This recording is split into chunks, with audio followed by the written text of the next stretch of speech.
Good morning. लक्ष्य polytechnic के online classes में मैं तरुण कुमार अभिषेक आप सबका स्वागत करता हूं।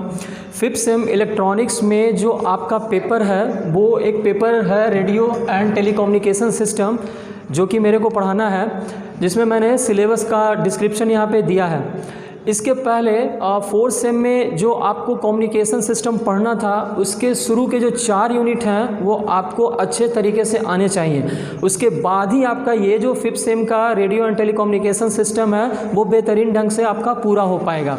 सबसे पहले अगर सिलेबस की बात करें तो पहला जो आपका यूनिट होगा एलिमेंट ऑफ कम्युनिकेशन, उसमें आपको जानना होगा कि हमारा रेडियो जो सिस्टम है या रेडियो कम्युनिकेशन है वो क्या है, उसके बारे में जानकारी लेनी होगी, वो डेवलप कैसे किया गया। तो ये जो आपका फर्स्ट जो यूनिट है इसके लिए आपको जो फोर्थ सेमेस्टर का जो आपको कम्युनिकेशन सिस्टम था उसका यूनिट नंबर 1 जिसमें इंट्रोडक्शन हमने लिया था block diagram of communication system, वो आपको फिर से यहाँ पे जानना होगा। यानी कि आपका फोर्थ सेम का जो कम्युनिकेशन सिस्टम जो आपने पढ़ा है उसी को जानते हुए थोड़ा सा डिस्क्रिप्शन हम लोग लेंगे, थोड़ा बहुत उसके बारे में जानकारी, देन हम लोग आगे बढ़ेंगे। इसमें हम लोग जो है एम्पलीट्यूड मॉड्यूलेशन और फ्रीक्वेंसी मॉड्यूलेशन जो हमने पढ़ा था उससे रिलेटेड ट्रांसमीटर के बारे में जानकारी लेंगे, मिक्सर के बारे में जानकारी लेंगे, हेटेरोडाइनिंग के बारे में जानकारी लेंगे कि सिस्टम में वो होता क्या है। दूसरा जो है रेडियो रिसीवर, अगर आपने AM का और FM का ट्रांसमीटर जनरेट किया है तो कहीं ना कहीं सिग्नल को तो आप रिसीव करेंगे ही, तो उस रिसीवर के बारे में आपको जानना होगा। वो हमारा कहलाएगा रेडियो रिसीवर, जिसमें सेलेक्टिविटी, सेंसिटिविटी, फिडेलिटी और उसके अलावा डबल ट्रैकिंग मेथड वगैरह के बारे में हम लोग जानकारी लेंगे, जो कि बहुत ही ज़रूरी है। इसी में आप सुपर हेटेरोडाइन रिसीवर और ट्यून रेडियो फ्रीक्वेंसी रिसीवर के बारे में जानकारी लेंगे, जो कि आपने थर्ड सेमेस्टर में ड्राइंग एंड ड्राफ्टिंग में थोड़ा सा पढ़ा होगा ब्लॉक के फॉर्म में। ठीक है, नेक्स्ट जो है हमारा प्रोपेगेशन ऑफ वेव है। प्रोपेगेशन ऑफ वेव में आपको जानना होगा कि वेव जो है वो कैसे ट्रेवल करता है। ठीक है, तो ये फिजिक्स का थोड़ा पार्ट है और इसके बारे में और भी जानेंगे, जिसमें हमारा जो वेव जो होता है वो ट्रेवल करने का मीडियम कैसे कैसे ट्रेवल करता है, जिसमें ground wave, sky wave, space wave के बारे में जानकारी लेंगे। ठीक है, ये थोड़ा यूनिट बड़ा है, जानकारी के पर्पज़ से बहुत ही अच्छा है। अगर यूनिट नंबर 1 और यूनिट नंबर 2 की बात करें तो ये कंपटीशन लेवल में भी इससे काफ़ी ज़्यादा क्वेश्चंस पूछे जाते हैं, तो मैं आपको कंपटीशन लेवल का भी जानकारी देते चला जाऊंगा कि कैसे क्वेश्चन कहाँ पे पूछा गया है किस एग्जाम में, वो भी मैं आपको बताऊंगा। ठीक है, प्रोपेगेशन ऑफ वेव में तो हमने बता दिया कि ग्राउंड वेव के बारे में जानेंगे, स्काई वेव के बारे में जानेंगे, स्पेस वेव के बारे में जानेंगे। यहीं पर हम लोगों का रेंज आएगा वेव का, ठीक है, जो कि आप पढ़ चुके हैं फोर्थ सेमेस्टर में। फिर यहाँ पर और उसे ब्रॉड अपने को पढ़ना है और फिक्स है, इससे आपको ऑब्जेक्टिव में 1 क्वेश्चन 2 क्वेश्चन हमेशा उस जो रेंज होता है या कहाँ पे उसका वेव का कैसे इस्तेमाल करते हैं कहाँ पे, तो वो फिक्स होता है। ठीक है, आते हैं नेक्स्ट में एंटीना। एंटीना आपको सबसे ज़्यादा जानकारी देने वाली चीज़ है, क्योंकि कम्युनिकेशन सिस्टम के बाद अगर रेडियो के बारे में आप जानते हैं, रेडियो इंजीनियरिंग पढ़ रहे हैं, तो रेडियो जो होता है वो होता है आपका मेनली हम लोग लेते हैं कि भाई वो हमारा वायरलेस सिस्टम होता है। तो एंटीना का डेवलपमेंट कैसे हुआ, पहला एंटीना कौन आया उसके बारे में जानकारी लें कि हाँ भाई हमारा पहला एंटीना कौन था, हर्ट्जियन डाइपोल एंटीना के बारे में थोड़ा बहुत जानेंगे। ठीक है, यहाँ पर आपको रेडिएशन इंटेंसिटी के बारे में जानकारी लेना है, radiation pattern, field pattern, phase pattern, और जो एंटीना है मेन जो आपको पढ़ना है वो आपको जानना होगा। जैसे बाइकोनिकल एंटीना हो गया, यागी उडा एंटीना जो पुराने ज़माने में टेलीविज़न के लिए यूज होता था, यागी उडा एंटीना, उसके बारे में जानकारी लेना है, लेंस एंटीना के बारे में, हेलिकल एंटीना के बारे में। इसके अलावा मैं आपको जो जनरल पर्पस एंटीना है वो भी आपको बताऊँगा, क्योंकि वही हमारा सबसे मतलब कि इनिशियल पार्ट था एंटीना का, उसी के थ्रू ही हम लोग बाइकोनिकल हेलिकल एंटीना के बारे में जानकारी लेंगे।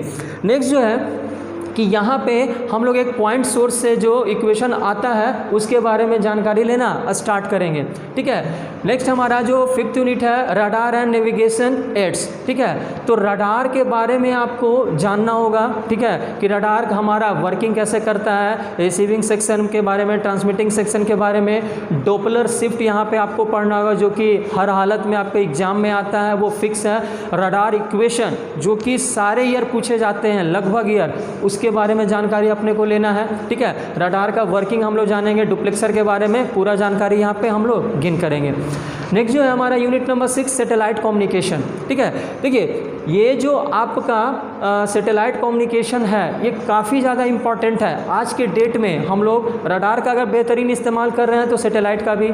सैटेलाइट में सबसे पहले इवोल्यूशन ऑफ सैटेलाइट जानेंगे कि कैसे आया, किस कंट्री ने पहले सेंड किया।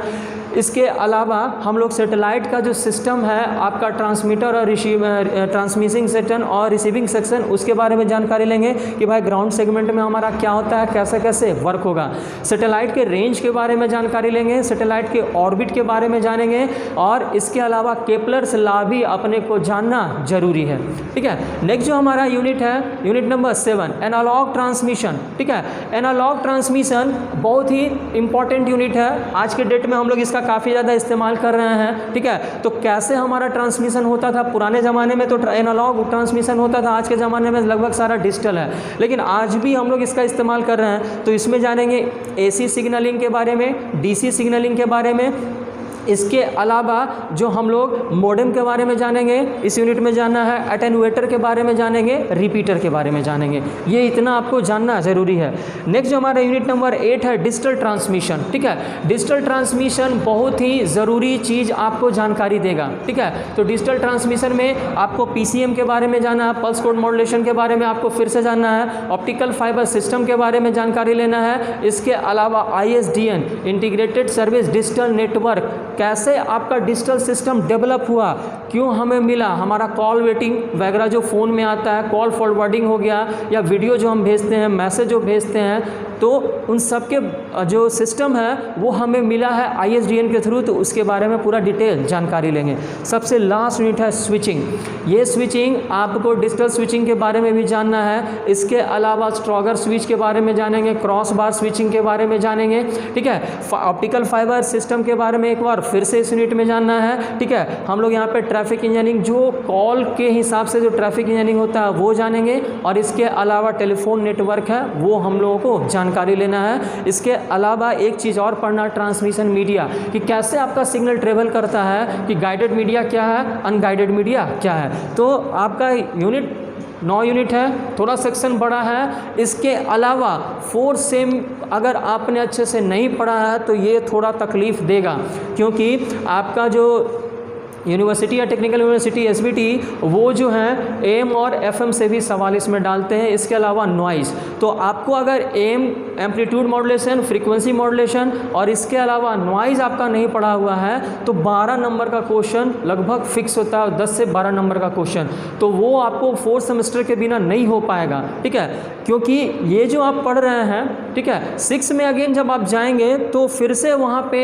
AM और FM आएगा, फिर से है आपका। ठीक है, प्रोपेगेशन और वेव भी है, रडार, सैटेलाइट के बारे में थोड़ा थोड़ा जानकारी लेना है, तो वहाँ आपको तकलीफ होगा। तो 5th सेम को आपको कंप्लीट करना है, जैसे यूनिट नंबर 1, 2, ठीक है, अच्छे से आपको जानकारी लेना है। फिर रडार में और सैटेलाइट में वगैरह में भी जानना है। तो मॉड्यूलेशन आपको आना चाहिए, एम्पलीट्यूड मॉड्यूलेशन आना चाहिए, फ्रीक्वेंसी मॉड्यूलेशन आना चाहिए और नॉइज़ के बारे में जानकारी होनी चाहिए। एग्जाम में भी आएगा और हर हालत में आपको जानना है। अगर आप 4 सेमेस्टर कंप्लीट नहीं कर पाए हैं तो आपको तकलीफ़ होगा, यहाँ पे तो होगा ही, आगे जाकर के फर्दर कंपटीशन में भी आपको तकलीफ़ होगा, क्योंकि कम्युनिकेशन में AM, FM और PM से क्वेश्चन बहुत ज़्यादा आते हैं, नॉइज़ से भी क्वेश्चन बहुत ज़्यादा आते हैं। तो आपको ये जो है सेक्शन मैं पूरा आपको डिटेल बताऊंगा। इसके अलावा 4th सेमेस्टर का जो पार्ट है वो भी मैं, अगर टाइम बचेगा तो मैं आपको रिवीजन करा दूंगा।